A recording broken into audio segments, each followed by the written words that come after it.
O presidente dos Estados Unidos e a presidente da Comissão Europeia anunciaram um acordo tarifário entre os países europeus e os Estados Unidos. Isso para encerrar 4 meses de negociações entre Washington e Bruxelas para pôr fim à chamada guerra comercial. Os Estados Unidos vão cobrar 15% para a maioria das exportações da União Europeia. É uma redução porque a cobrança anterior era de 30%, mas a tarifa ainda é superior ao que era cobrado antes de Trump chegar ao poder. Uma tarifa de 50%, no entanto, ainda é cobrada sobre as exportações de aço, o que o jornal britânico The Guardian analisa como um retrocesso para o setor. A União Europeia, no entanto, comemorou esse tratado, descrevendo como um grande negócio, um acordo enorme que traria estabilidade e previsibilidade para o comércio entre os dois países. Para a gente entender um pouco mais sobre esse acordo feito entre Brasil e União Europeia, o jornalismo da Band conversou com Vitélio Brustolin, que é professor de Relações Internacionais e pesquisador de Harvard, para explicar onde é que a União Europeia ganha nessa negociação e qual era a relação anterior da balança comercial norte-americana com os produtos europeus. O maior acordo porque representa quase 2 trilhões de dólares. Com certeza o maior acordo desses todos que o Trump conseguiu fechar até agora. Ele tinha anunciado que faria 90 acordos em 90 dias, acabou fazendo poucos, mas esse certamente é um dos mais importantes. O que acontece é que desde que começou a ser mensurada a balança comercial da União Europeia e dos Estados Unidos na década de 90, nunca houve um superávit dos Estados Unidos em relação à União Europeia. Então, desde 97, por exemplo, o superávit da União Europeia chega a níveis expressivos. No ano passado chegou a quase 200 bilhões de dólares.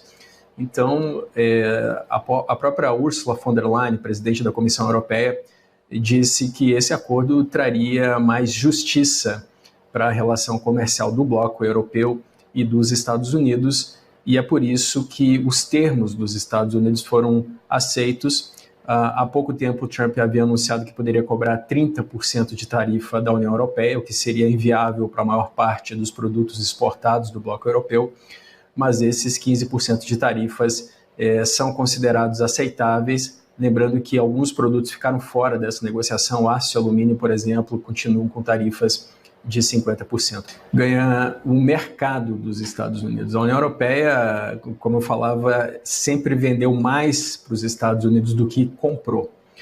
E deve continuar dessa forma. E é por isso que a União Europeia aceitou alguns compromissos, como, por exemplo, compra de 750 bilhões de dólares em energia dos Estados Unidos. A União Europeia precisa de energia, inclusive por conta da guerra entre Rússia e Ucrânia. Antes da guerra, 45% do gás que a União Europeia comprava era proveniente da Rússia. Hoje isso chega a apenas 10% e a intenção da União Europeia é zerar até 2027. Então os Estados Unidos acabam substituindo a Rússia em fornecimento de energia para a União Europeia. Não só os Estados Unidos, outros países acabaram tomando esse espaço, o Catar, por exemplo, a própria Noruega. E do lado dos Estados Unidos ainda existe um investimento de 600 bilhões de dólares da União Europeia para os Estados Unidos. E uma parte desse investimento deve ser para o setor militar. A União Europeia tem interesse nisso porque, nesse momento, a OTAN passa a fornecer as armas para a Ucrânia, intermediando a relação.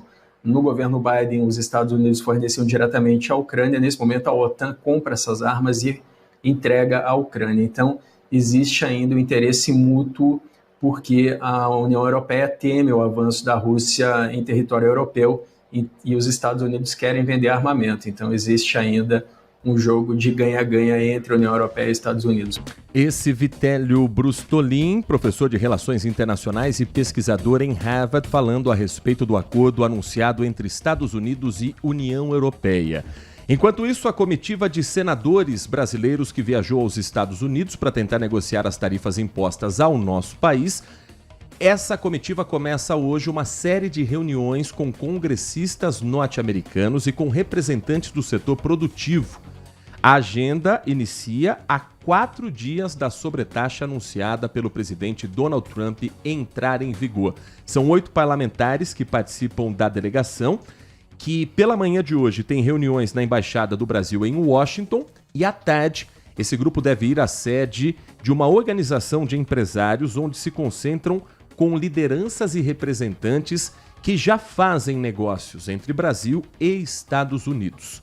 Os senadores começaram a chegar no final de semana e se reuniram no sábado para alinhar os pontos em comum a serem abordados durante essa viagem. Sobre as negociações e esta semana que tem um impacto direto na economia brasileira, se mantido o anúncio prometido pelo governo norte-americano a partir de sexta-feira, 1º de agosto, nosso convidado aqui nos nossos estúdios vai nos ajudar a entender um pouco mais sobre o impacto disso na nossa vida. Nós vamos conversar com o Dr. Tiago Glixman, que é advogado, professor, mestrado em Direito Tributário na Faculdade Getúlio Vargas, na FGV Direito, especialista em Direito Tributário, juiz assessor na 23ª Turma do Tribunal de Ética da OAB de São Paulo e sócio da Glixman Associados. Doutor Tiago, muito bom dia, é um prazer recebê-lo aqui nos nossos estúdios na Rádio Bandeirantes. Bom dia, o prazer é meu falar sobre um tema tão importante agora, essa semana para o Brasil. Doutor, o que a gente viu na negociação entre União Europeia e Estados Unidos, de alguma forma pode ser usado como espelho ou quase como um caminho para o Brasil negociar ou as situações são completamente diferentes? Como um exemplo, categoricamente sim, porque poderíamos classificar aí como um precedente, mas as condições são totalmente diferentes entre União Europeia e Brasil, né? A União Europeia ela tem uma condição e tem laços tanto culturais como históricos com os Estados Unidos totalmente diferentes do Brasil, e o Brasil, por sua vez, aí tem esse impacto, e o que nós estamos ouvindo realmente é, por enquanto, pela manutenção a partir de 1º de agosto da tarifa num patamar exorbitante de 50%, onde vamos ter, sim, áreas muito específicas da indústria brasileira atacadas e com danos que vão ser acompanhados aí no médio prazo.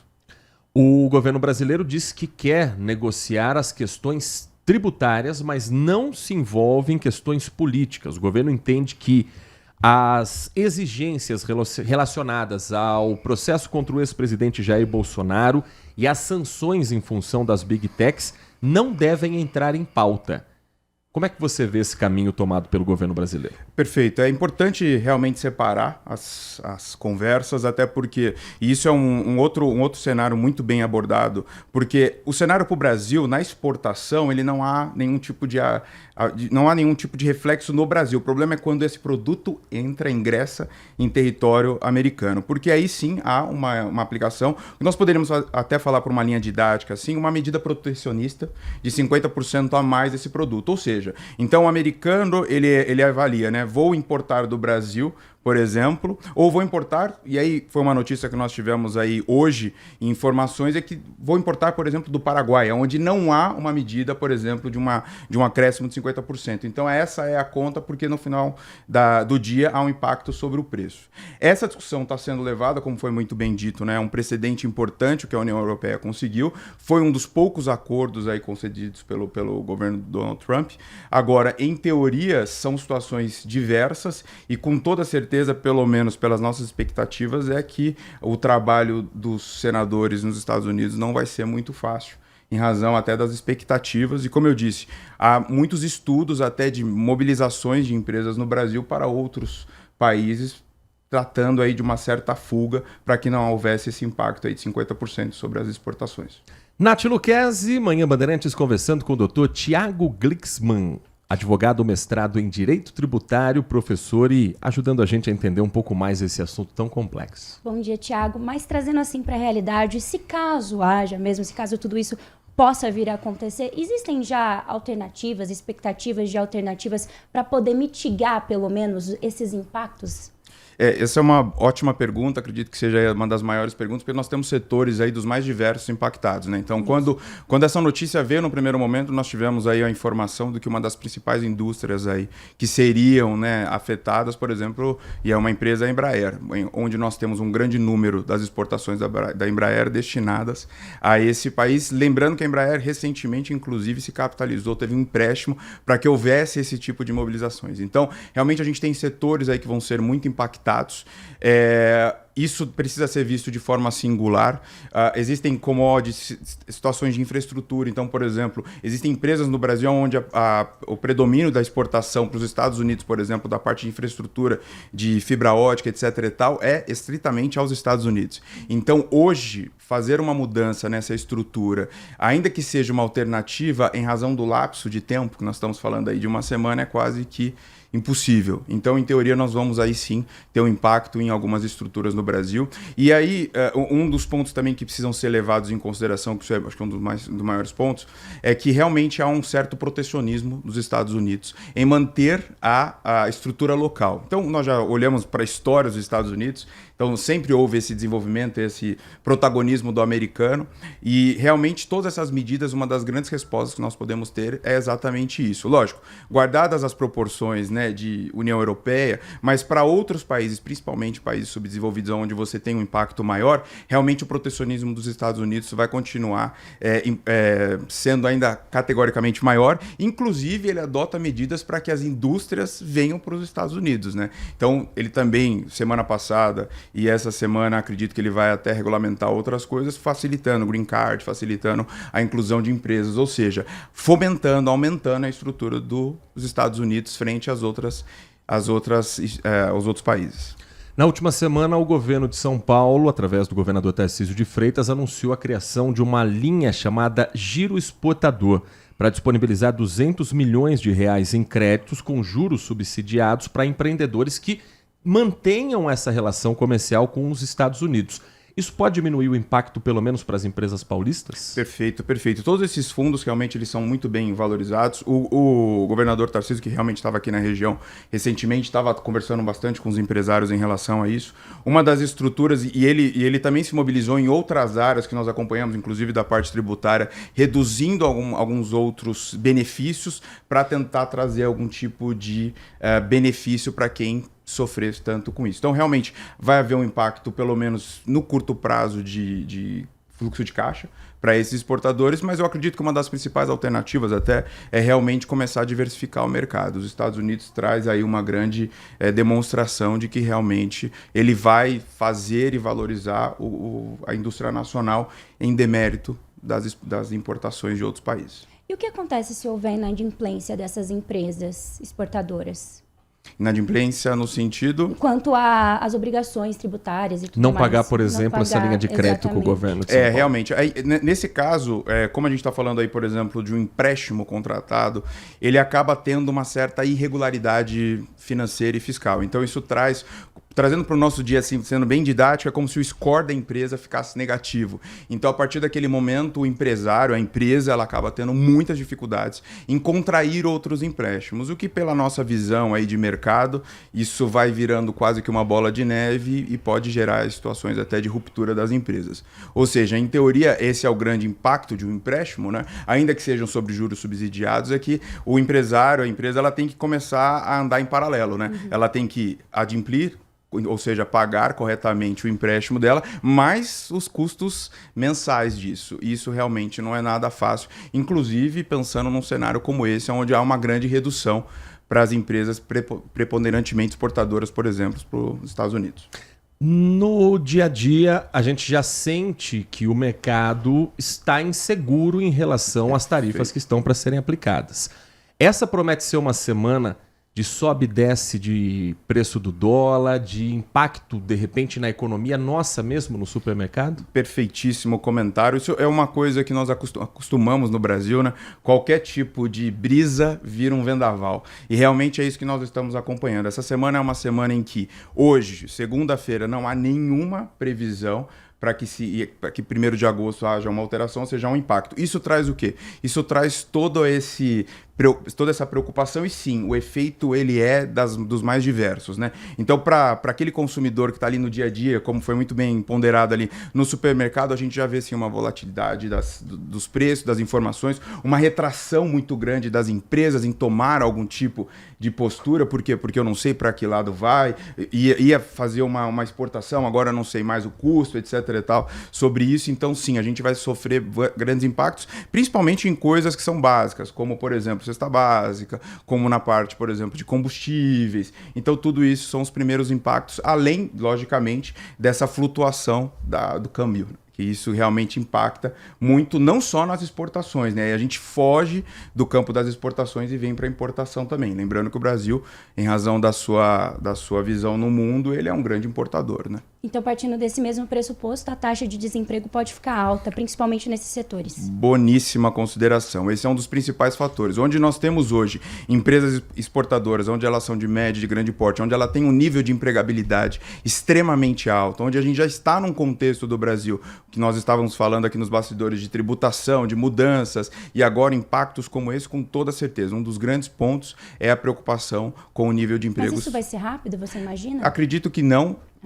No curto prazo não, até porque como a brisa ela vem, todo mundo espera um vendaval, mas isso realmente depois se atenua, e o que a gente vê, e a postura das empresas, principalmente multinacionais, é respirar um pouquinho, entender um pouco do cenário e avaliar as alternativas, né? Algumas empresas, logicamente, aquela que tinha uma predisposição e tinha uma limitação aos Estados Unidos, essa realmente a alternativa para ela vai ficar um pouco complicada, um pouco complexa. Agora, para outras estruturas, isso pode ser diversificado e até revisitar despesas, custos, etc. e tal, para que o nível de empregabilidade não seja afetado.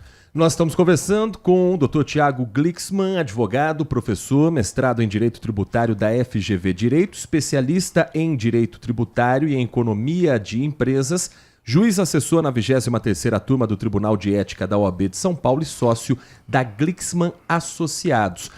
E enquanto o Brasil está tentando entender ainda os reflexos do tarifaço de 50% dos Estados Unidos, eis que surge uma nova decisão completamente inesperada, para não dizer aleatória, que vem da Venezuela, com o Itamaraty, a Federação das Indústrias do Estado de Roraima, aguardando esclarecimentos sobre a nova tributação de produtos brasileiros para a Venezuela. A cobrança extra começou na última sexta-feira sem qualquer aviso prévio. No caso da soja, que é o produto mais exportado, a taxa de 77%. A economia brasileira ainda está tentando entender e não há comparação entre o acordo comercial de Brasil e Venezuela com Brasil e Estados Unidos. Mas isso é um sinal de que nós estamos vivendo uma era em que os países cada vez mais adotam esse protecionismo e cada vez mais difícil vai ser negociar para vender os nossos produtos para fora, doutor? Boníssima pergunta novamente, até porque esse é o grande ponto, né? Quando você avalia a estrutura de um país, e uma das grandes respostas que a gente tem entre subdesenvolvimento e desenvolvimento é isso, né? O quanto mais ele depende, né, da importação, né? Por quê? Porque você depender da importação, uma das respostas é que o teu mercado nacional não consegue, não tem uma capilaridade, não tem um desenvolvimento nesse sentido. Então, sim, o que os Estados Unidos, e que não foi falado até agora, me parece que ele pode sim trazer uma onda aí de protecionismos em relação às estruturas locais. Guardadas as proporções, como muito bem mencionado, não vamos trazer aqui nenhum tipo de igualdade entre União Europeia e Venezuela. Agora, o que nós temos assim de aplicabilidade e aí sim de forma efetiva é que nós temos setores que vão ser específicos. Então aí estava falando da commodity, uma commodity que é a soja específica, onde nós temos poucas indústrias com nível de empregabilidade e que vão ter um efeito de quase dobrar, né, o preço nessa saída do Brasil, nessa exportação do Brasil. Então, realmente, é uma medida que não vejo com bons olhos, mas que parece que está trazendo aí alguns níveis aí de aplicações em cadeia. Isso é muito preocupante. E o Brasil ele pode adotar essas mesmas medidas, uma retaliação contra os produtos americanos também? Perfeito. E venezuelanos? E venezuelanos. Nós tivemos uma notícia agora, né, de um projeto de lei e uma legislação que vem nesse sentido, mas na verdade isso não é novo, né? Nós temos no Brasil uma aplicação, e aí a gente pode falar de direito concorrencial, que tecnicamente falando chama antidumping, né? Quando você tem um nível de importações ou de algum produto que ele acaba trazendo algum tipo de efeito maléfico aqui à estrutura local. Então, por exemplo, a gente já viu isso na parte de aço e outras estruturas. Então, por exemplo, né, vou dar um exemplo aqui. Tem um produto que ele vem da China sobre um determinado preço, aonde aquele determinado produto, quando ingressa no Brasil, ele fica com patamares de preços muito inferiores ao nacional. O que isso traz, o que isso acarreta para a indústria nacional? Ela não é competitiva. Então, há sim uma aplicação de uma certa tarifa que a gente chama antidumping, onde essa precificação do produto na importação, algo bem similar ao que os Estados Unidos está fazendo, ou a Venezuela, e isso aumenta o preço do produto. Para quê? Para proteger o mercado nacional. Então, lógico, isso pode ser feito pelo Brasil, né? Nós temos o Ministério do Desenvolvimento em Brasília para atuar nesse sentido e outras estruturas, né? Agora, o que você precisa avaliar é como o Brasil é subdesenvolvido em alguns setores, ele depende da importação. Então, isso realmente precisa ser avaliado e sopesado com muita cautela, até porque você não tem um dano no que nós já produzimos ou revendemos no mercado nacional. Nós estamos conversando aqui no Manhã Bandeirantes, nesta segunda-feira, 28 de julho, com o Dr. Tiago Glucksmann, advogado e professor, falando sobre a semana em que o tarifaço de Donald Trump deve entrar em vigor. Agora, ela vem no fim de um primeiro semestre, já no início de um segundo semestre, em que o Brasil se prepara, doutor, para o início de novas regras em função da reforma tributária. Alguns pontos que foram levantados pelo Ministério do Desenvolvimento, Indústria, Comércio e Setor para a reforma tributária foi, inclusive, um dos pontos, o favorecimento para a venda de produtos brasileiros no exterior. Isso agora pode mudar completamente. A reforma tributária, prevista para facilitar a vida do empresário brasileiro, com essas novas decisões, com esse novo cenário de um protecionismo, ela pode se perder um pouco no meio desse caminho todo e o que vinha com uma cara para ser solução pode se tornar mais um problema?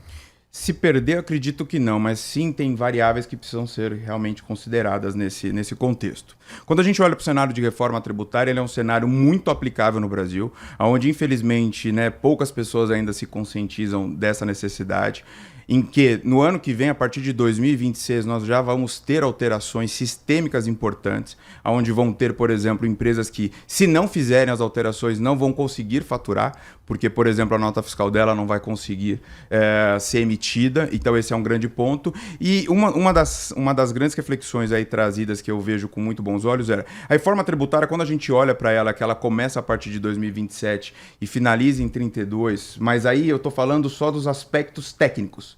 A expectativa é que ela demore 50 anos para trazer seus efeitos. Mas o grande ponto aqui, muito bem falado, a reforma tributária ela tem um destinatário.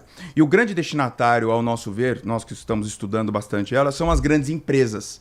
As grandes empresas hoje no Brasil, elas representam quase que 60%, 70% da arrecadação tributária. Ou seja, são os maiores pagadores de tributos. Quando você olha e verifica que essa empresa está inserida num cenário de exportação, em que realmente elas são a maioria multinacionais, e elas dependem da exportação, e agora essa exportação pode ter um tarifaço, um aumento de 50%, isso logicamente pode reduzir, e aí chega naquele cenário como reduções de empregos, etc., que precisa ser suavizado. O governo federal e os governos estaduais e municipais, mas principalmente o governo federal, onde está avaliando toda essa reforma tributária, os impactos tributários, ou seja, os impactos financeiros, começam a ser vistos a partir da sua aplicação, que é 2027. O governo já disse que em 2028 ele vai parar e dar uma olhada, uma verificada no impacto financeiro disso. Por quê? Porque a reforma tributária, como foi muito bem dito, ela não é para ter um impacto de carga tributária. Então, não é para você sentir mais o tributo.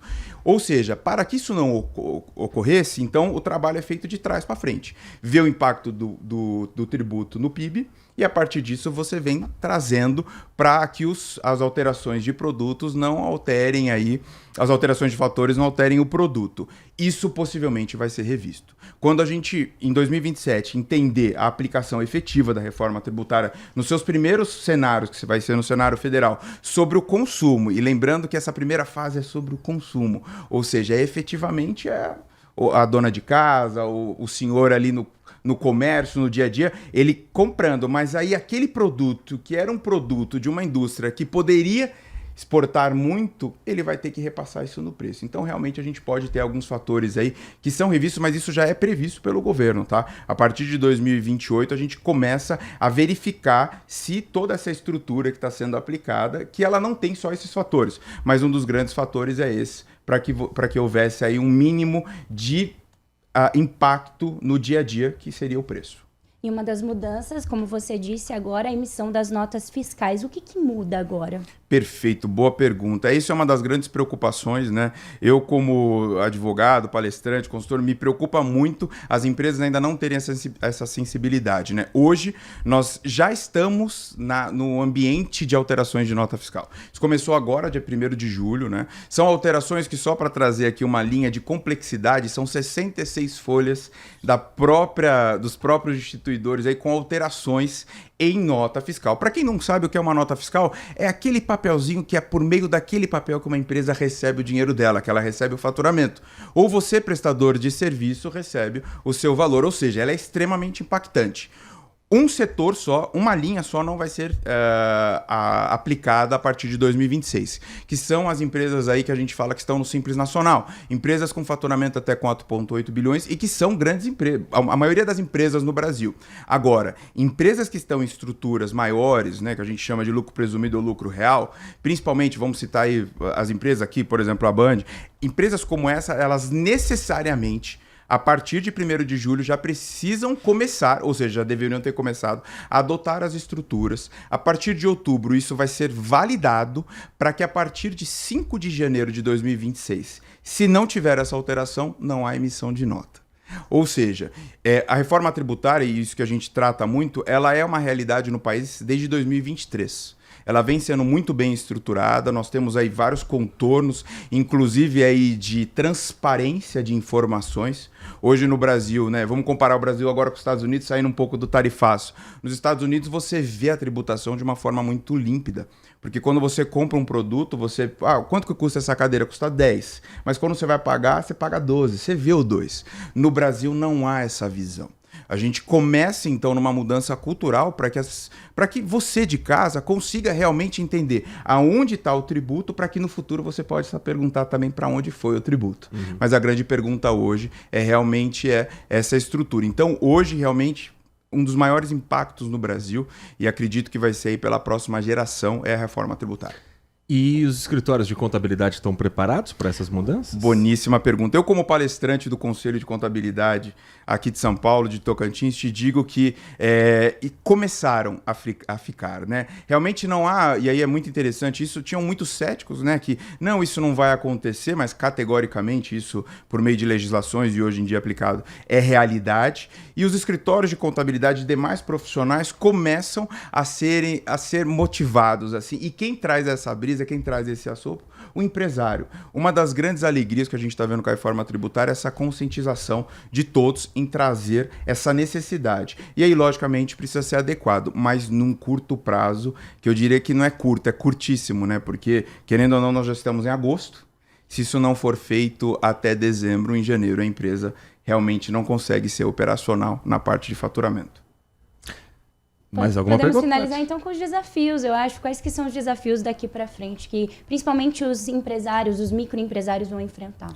Perfeito. Eu acho que um dos primeiros recados que eu tenho a dar é não trabalhar com leite derramado, né? Vamos trabalhar numa linha de conscientização, de prevenção, de trabalhar com boas estruturas. A reforma tributária, ela vem, mas pelo que nós estamos acompanhando, ela vem também com o objetivo de crescimento do Brasil. Esse é o grande ponto, né? O Brasil tem vários entraves, logicamente a tributação que leva para uma arrecadação, que leva para a parte financeira, ela é um dos principais pontos e isso precisa ser tratado. Então, se eu quero deixar algum tipo de dica aqui para o empresário, para a empresária, é que ele tenha consciência sobre essas mudanças e realmente tenha um amparo para isso, porque se ao menos ele tiver isso, ele não vai sentir as dores a partir de 2026 e sim, normalmente, pela nossa experiência, quem faz o preventivo consegue crescer com maior sustentabilidade. Nós conversamos aqui no Manhã Bandeirantes com o Dr. Thiago Glixman, advogado, professor, que é especialista em Direito Tributário, em Economia de Empresas, sócio da Glixman Associados. E a quem agradecemos muito, doutor, pela atenção com o nosso ouvinte, pela explicação técnica e extremamente clara de uma semana que promete fortes emoções. Espaço sempre aberto aqui para receber o senhor. Muito obrigado pela sua atenção. Bom dia, bom trabalho. Bom dia, eu que agradeço.